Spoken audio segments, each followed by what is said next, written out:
বিসমিল্লাহির রহমানির রহিম। সম্মানিত শ্যামগ্রাম বাজারের ব্যবসায়ী ভাইরা, আসসালামু আলাইকুম।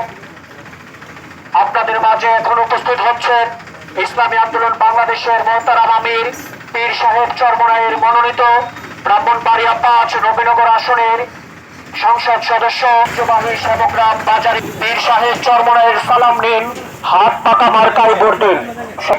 হাত পাখার মনোনীত প্রার্থী জননেতা অধ্যাপক মাহবুবুর রহমান ভাই। পীর সাহেব চরমনাইয়ের সালাম নিন, হাত পাখা মার্কায় ভোট দিন।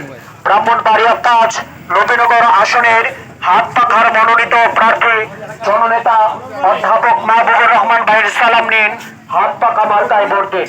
সম্মানিত প্রার্থী জননেতা অধ্যাপক মাহবুবুর রহমান ভাই, রসুল্লাবাদের কৃতি সন্তান জননেতা অধ্যাপক মাহবুবুর রহমান ভাই।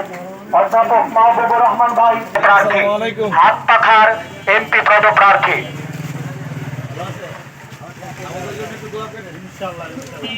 পাখার মনোনীত প্রার্থী জননেতা অধ্যাপক মাহবুবুর রহমান ভাইয়ের পক্ষ থেকে আপনাদের সকলকে আন্তরিক শুভেচ্ছা জানাচ্ছি। পীর সাহেব চরমনাইয়ের পক্ষ থেকে আপনাদের সকলকে আন্তরিক শুভেচ্ছা ও অভিনন্দন জানাচ্ছি।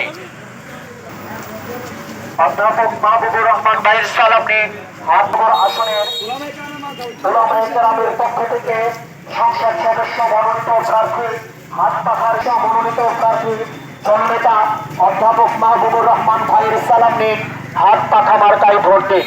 সম্মানিত ব্যবসায়ী ভাইরা, আপনাদের মাঝে সালাম বিনিময় করার জন্য এবং সৌহার্দ্য বিনিময় করার জন্য আপনাদের ধারে ধারে উপস্থিত হচ্ছেন ব্রাহ্মণবাড়িয়া ৫ নবীনগর আসনের সংসদ সদস্য পদপ্রার্থী পীর সাহেব চরমনাইয়ের মনোনীত হাত পাখার পদপ্রার্থী জননেতা অধ্যাপক মাহবুবুর রহমান। তিনি রসুল্লাবাদের কৃতি সন্তান, হাত পাখা মার্কায় ভোট দিন। জননেতা অধ্যাপক মাহবুবুর রহমান ভাই, আপনাদের ধারে ধারে হাত পাখা গ্রহণ করুন। পীর সাহেব চরমনাইয়ের পক্ষ থেকে আন্তরিক সালাম ও শুভেচ্ছা গ্রহণ করুন। পীর সাহেব চরমনাইয়ের সালাম নিন, হাত ৫ নবীনগর আসনের উলামায়ে কেরামের সংসদ সালাম এবং মুসাফা বিনিময় করার জন্য আসছেন। তিনি রসুল্লাবাদের কৃতি ইসলামী আন্দোলনের শুভেচ্ছা নিন, হাত পাখা মার্কায় ভোট দিন। জননেতা অধ্যাপক মাহবুবুর রহমান ভাইয়ের সালাম নিন, হাত পাখা মার্কায় ভোট দিন। সম্মানিত ব্যবসায়ী ভাইরা, ইসলামী আন্দোলনের মনোনীত সংসদ সদস্য প্রার্থী, কেরামের মনোনীত সংসদ সদস্য প্রার্থী, রসুল্লাবাদের কৃতি সন্তান, ঢাকা বিশ্ববিদ্যালয়ের সাবেক সফল ছাত্র নেতা এবং ইসলামী আন্দোলনের কেন্দ্রীয় প্রেসিডিয়াম সদস্য, সম্মানিত ভাইরা, আপনাদের